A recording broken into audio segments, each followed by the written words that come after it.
exercise mo yan. Ngayon, ano po ba nangyari sa inyong busing? Nalaglag ba kayo? Naduglas? Nagbubuhat kayo ng mabigat? Ang nangyari sa iyo, idol, ano mo, actually almost good yan. Good. Gaganda ng mga ano. Pero ito, yan nga po sa dulo, yung pinakababa. Pero ngayon po, umakit po siya dito. Umakit na. Dito? Dito. Dito? Okay. Pero, kaya natin yan. Wala kang yung mga dulas-dulas, naumpog yung mga ano. Sorry po nito dati na ano ako eh. Na ano? Nakatayo lang po, bigla po, parang nakurente, bumagsak ako. Bigla siyang sumakit. Nakatayo ka lang. Walang tumulak sa'yo. Bigla ka na lang bumagsak. Nakuryente ka? Parang nakurente yung mga ano. Ilan taon ka na? 28. Bata ka pa, pero ito, idol, pangangalagaan mo to, huwag kang magbubuhat ng sobrang bigat. Ano ba yung daily routine mo? Kasi ito, ayan o, medyo hindi pansinin mo, tingnan mo yung mga pagkakwadrado niyan. Halos pare-pareho, magaganda yung ano, tsaka yung lining. Pansinin mo yun nandito, parang may bangal. Yan ang pakakaingatan mo. Huwag kang tsaka yung highlight in white, oh, tingnan mo maigi. Tingnan mo yung mga yan, pantay na pantay yung guhit. Malalaman mo kahit sa x-ray pag marunong ka tumingin, ayan, oh. Parang ano siya, kumapal, di ba? Ayan, merong ano yan. Ito naman, tinuruan ka ng mga position sa exercise. Pero that's good. Pero may tuturo ko sa'yo. Ito kasi, hindi ito pa uubra eh. Kahit subukan mo to. Natry ka na po halos 2 months na ako hindi nagtatrabaho.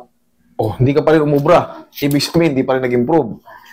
Ngayon, may tuturo ko sa iyo isang pinaka-legit na exercise lang na makakatulong talaga sa iyo pagising mo pa na sa umaga. Nasaan yung yung impression? Wala pa po. Nasaan? Nasa lang po ng doktor yan. Wala po nung result na. Wala yung pinaka-result? Ano yung hindi pa rin na sa iyo, na-discuss? Okay lang daw po lahat. Yun sa akin.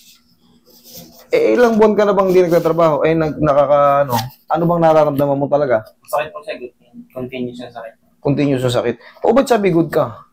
Ano lang daw po, muscle lang daw. Muscle spasm? Okay, sige. Pag naayos ko to, actually kaya ko tong ayusin. Iwasan mo lang muna yung pagbubuhat ng mabigat. Kung magbubuhat ka, wag yung mga paganyan. Kailangan bago mo siya itulong mo to ha. Kung alam mong mabigat. Pero kung mga 15 kilos lang pababa, wala yan. Okay? Pero yung mga baka nagbubuhat ka ng mga tray na mekaniko ka. Syempre, yung mga pyesa-pyesa ron, lalo yung mga under yung paganyan, nagkakalkal ka ba sa ilalim?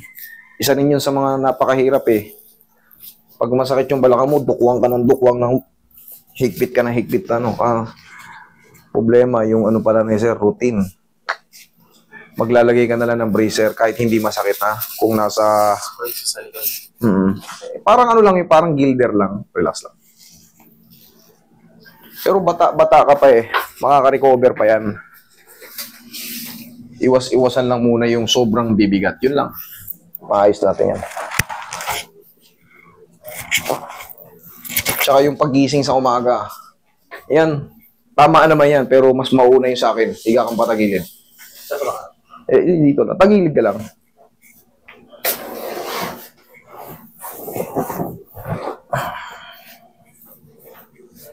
Sige.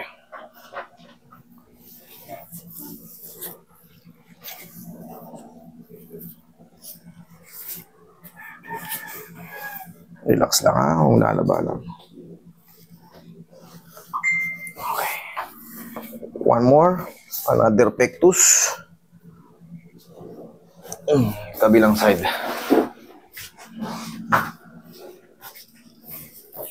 Ito sir, 3 to 4 days sir, pwede ka na magtrabaho Ngayon, basta, pagising sa umaga, ito lang. Pag po ginagayin ko sa lahat.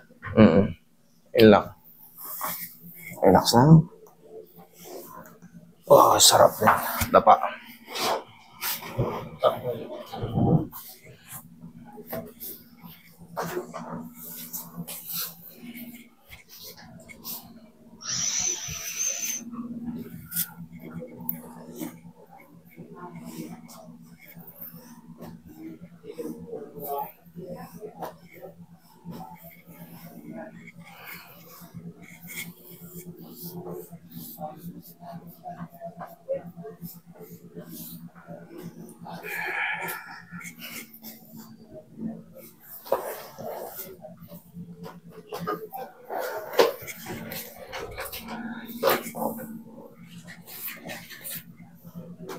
Oroy, bigyan mo to si bossing ng matinding karate mo.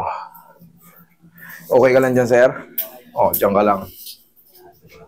Yung consistent na yan, maalis yung upuan. Opo. Pag may mga damage sa lower back natin, may malalakas na impact. Nagmumotor ka ba, idol? Higa ka. Higa. Once na nagmumotor kayo at may lower back kayo, iwasan nyo lang talaga muna yung lubak-lubak. Kasi mararamdaman nyo yan.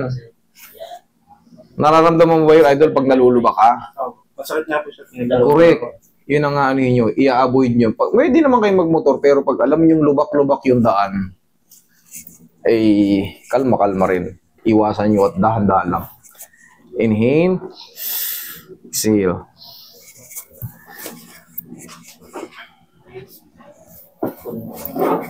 Yan lang muna.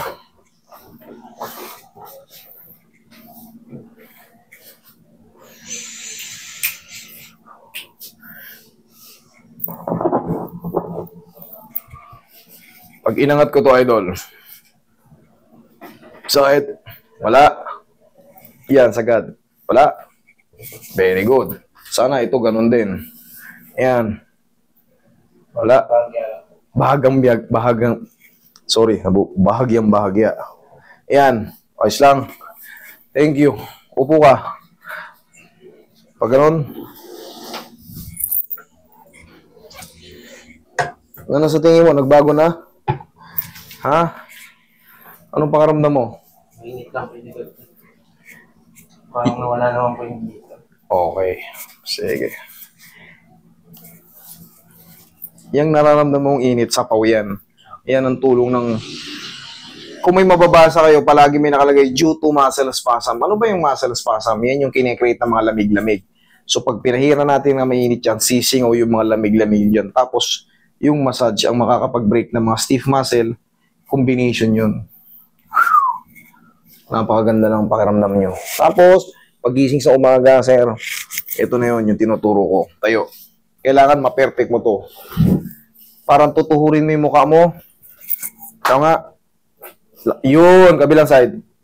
Iyan lang. O, lakad ka nga. O, ano sa tingin mo? Ha? Okay na po. One shot, delete. Tapos, 3 to 4 days mas best feeling pa yan. Hindi mo na kailangan ng sobrang daming mga kung ano-anong exercise doon. Yan lang, perfectin mo. Tapos yung mga stress na ganyan, okay lang. Kung ano maabot sa una, okay lang yun kasi medyo galing ka pa sa ano. Pero, ito lang. Always remember. Okay? Thank you.